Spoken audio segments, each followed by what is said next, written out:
Hello and welcome everyone to Asian Voices Radio, where you'll find real Asian American conversations, including the topics you were too afraid to ask your Asian parents. I'm your host, Sheena Yap Chan. Today, we have a special guest. She's dubbed a Manifesto for the Menstrual movement, author of Period Power, a book chronicling not only her personal experience as a young woman growing up, learning about periods through a skewed lens of shame and stigma, but speaks to a great number of women's experiences with their monthly cycle. It's a pleasure to have Nadya Okamoto on Asian Voices Radio today. Welcome, Nadya. Thank you so much for having me. Could you start off by telling us a little bit about yourself? I am Nadya. I'm 23. I'm based in New York City, and I'm very passionate about periods and currently focused on August, which is a lifestyle period brand. Thanks so much. I know you founded Period, a nonprofit organization in 2014 with a mission to end period poverty and stigma at age 16.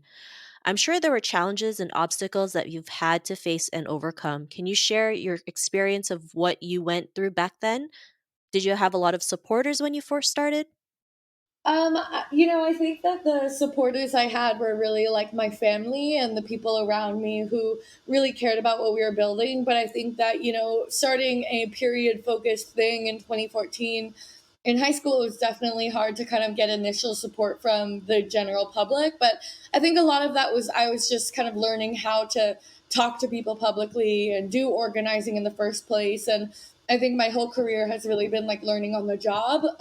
But I'm really thankful because I think from the very beginning, my family was always super supportive, and there wasn't even a question on if I could, start something big. It was just kind of they trusted that I was very passionate about it, and I wanted to get started with it.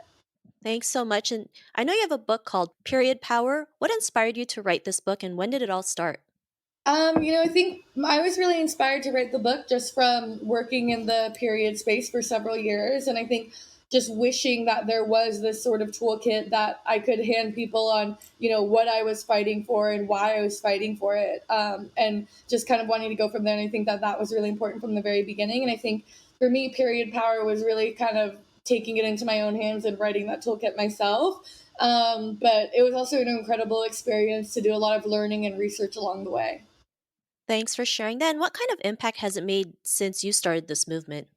I mean, it's definitely been really exciting to see the book out in the world because I think that, we get messages every day of people who, looked up how to get involved in period activism or, kind of, get involved in general, women's health work or inequality work from reading the book. And I think that that's just honestly been the most meaningful thing to me of hoping that anybody who reads it could have some added interest in getting involved in their local communities around an issue that they're really passionate about.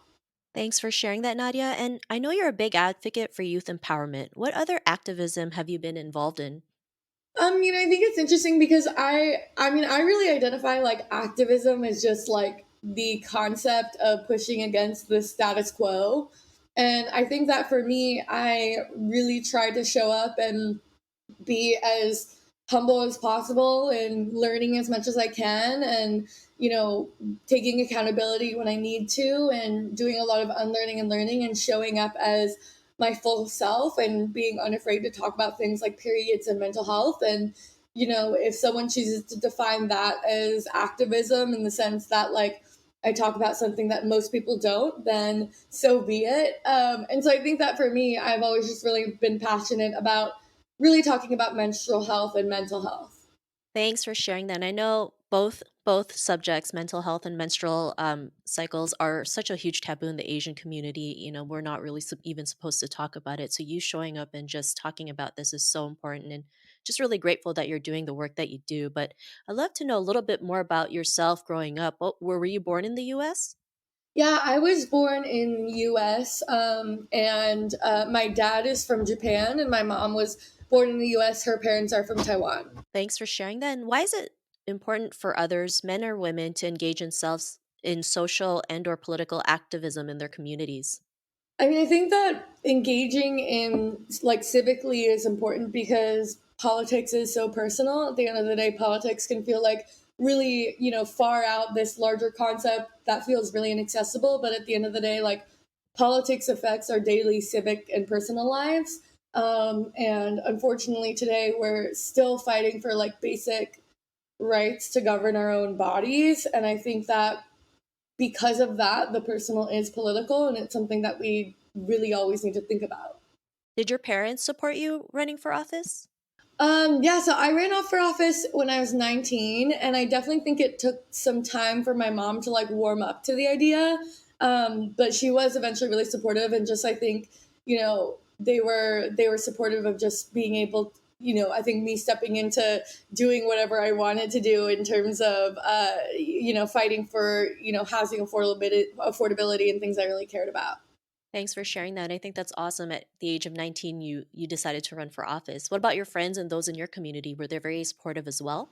I think that certain friends were. I think that it was a kind of interesting concept to grasp onto, and not a lot of people. I think, and I don't think I did the best job of explaining why I wanted to, and why I was doing it, and I think that for me, it was really interesting to see which friends were kind of easily able to jump on board, and which friends were like a little bit confused about what I was doing, because I was a freshman at Harvard, and I think everyone was kind of finding their own footing on what we were doing. And I think that there were definitely friends who did not really understand why I was going for it, and there were friends who just were really supportive and excited from the very beginning.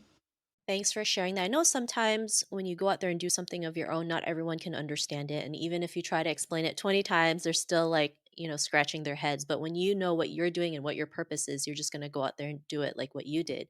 And, I was just curious, what was the process like? Can you elaborate a little bit more on that when you were running for office?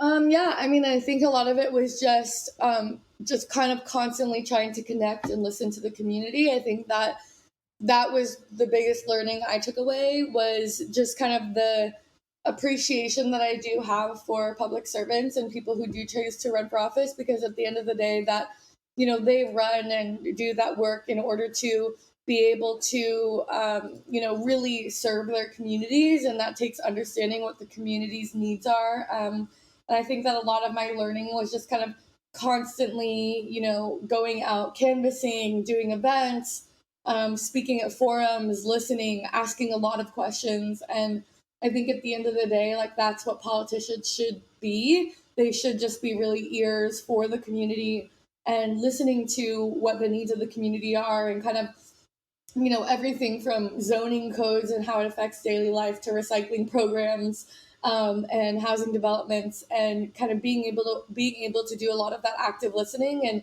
synthesize it into needs of the community that then they can go advocate for at higher levels of government. Thanks for sharing that. And, if anyone wanted to or decided to run for office, where would they start?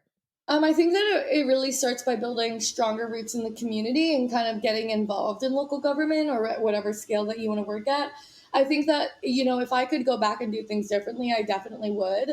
And there are a lot of things that I wish I thought about further before I ran for office. And I think one of those is, really taking the time to get to know the whole history of local government, and, kind of more about the exact role, and thinking about, for me, I think I got into it really being like, students need to be involved, especially in a college town. And I think if someone were to run for office, it's really important to like acknowledge like what that responsibility is, what it looks like long term, and also understand like the scope of who else is running. And I think being able to do that research at the very beginning is really important. And I then think being able to connect with local community organizers and build that kind of coalitions at the local grassroots campaign level, I think is really important as well. Were most of your supporters men or women?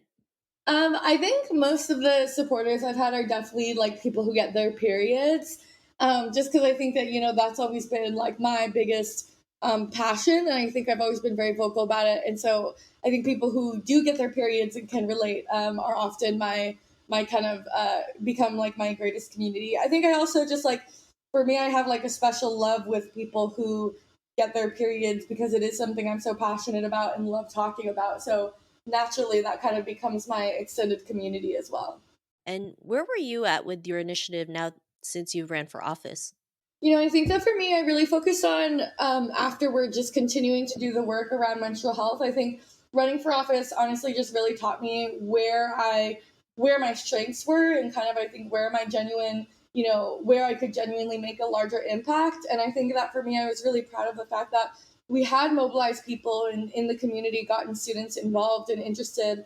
And I think that since then, I've just been really interested in kind of taking a lot of those learnings and bringing them into my work, both with Period when I was running the organization, and now really focusing again on continuing to listen to young menstruators and figuring out how we can improve period care in my work with August, which is a direct to consumer lifestyle period brand. We make more sustainable tampons and pads, and again, before starting the company, a huge part of our focus was really just being able to listen to a lot of menstruators and ask them like what their needs are and how period care could be different, and then building from there.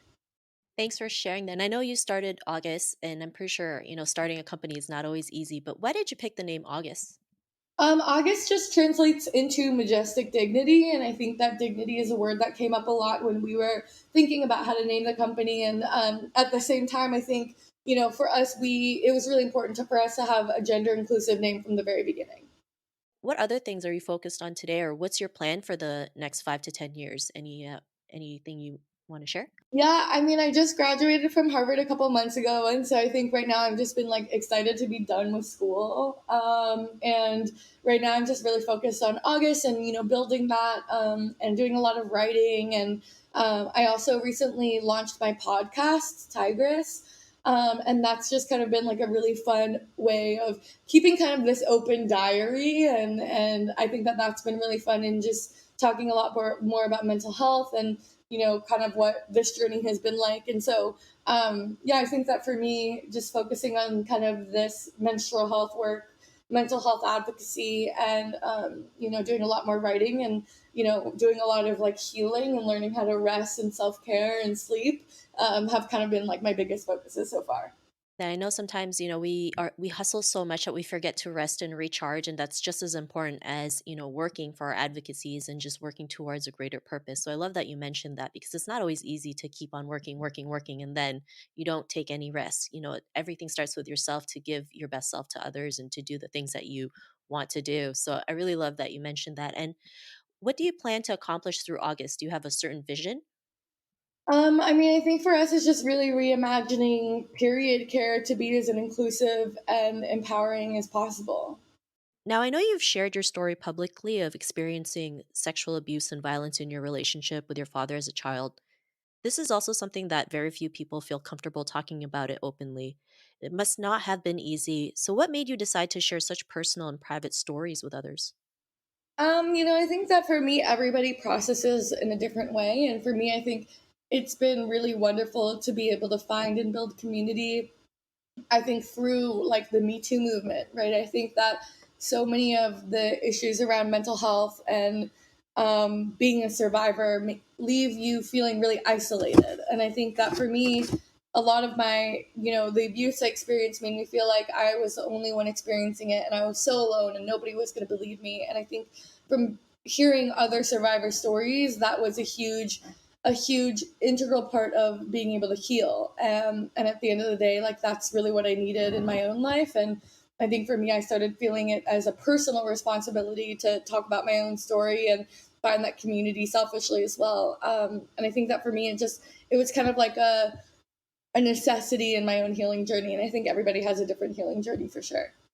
Thanks for sharing that. And it's not easy to share something that private too. And especially, as Asian culture, we're always told to never talk about what we're going through, our struggles. And we always tend to keep everything inside. But, here you are talking about the struggles you went to, talking about the sexual abuse you went through as a child. And there's someone out there who can relate and realize, they're not alone in this journey. And that can make a huge difference in someone's life, right? They can stand up for themselves. They have the confidence to share their story and, you know, become better, right? And start healing. Of course, healing is not always an easy thing. It's not always pretty, but at least, we're going to the right direction. So I know it's very hard and scary to share that kind of story, but I really commend you for sharing that. And, for those listening to this interview right now, what would you like to tell them?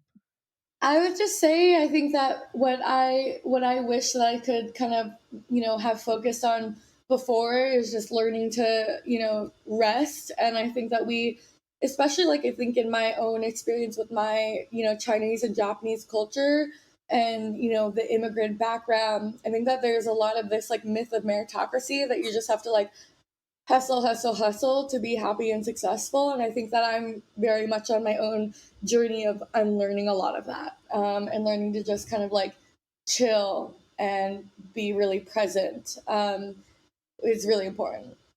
I had to unlearn a lot of things as well in my own Asian culture, especially the hustle, hustle, hustle part, like getting burnt out and just not feeling enough, and learning to rest makes a huge difference. So I'm glad you mentioned that. And, I was just curious, do you still maintain a relationship with your father today? No, not at all. Okay, thanks for sharing that. And I know you are a big advocate for youth empowerment. What other activism have you been involved in? Why is it so important for men or women to engage themselves in social political activism in their communities? I mean, I think it's just kind of what I said before, which is, the importance of acknowledging that the effects of political discussions are so personal, and being able to advocate for, what your needs are, but also the needs of the people around you. I'd like to hear a little bit more about, what are, some of the things you're doing right now to, just for yourself. Like, I think people don't talk about enough, just some of the things they do outside of their advocacies. Maybe there's a hobby that we don't know about, or something you've never shared, if that's okay with you. Yeah, I mean, I think that for me, working out and physical exercise has always been like a really important part of my day to day. And being able to focus on that has always been really, really important. And Yeah, I think just connecting to my body and learning to love sleeping is a huge part of my own healing journey as well. Thanks for sharing that. I also like to work out. Well, even though I complain, I still feel good after a workout. You just feel refreshed. You get to mind dump everything that's been in your head.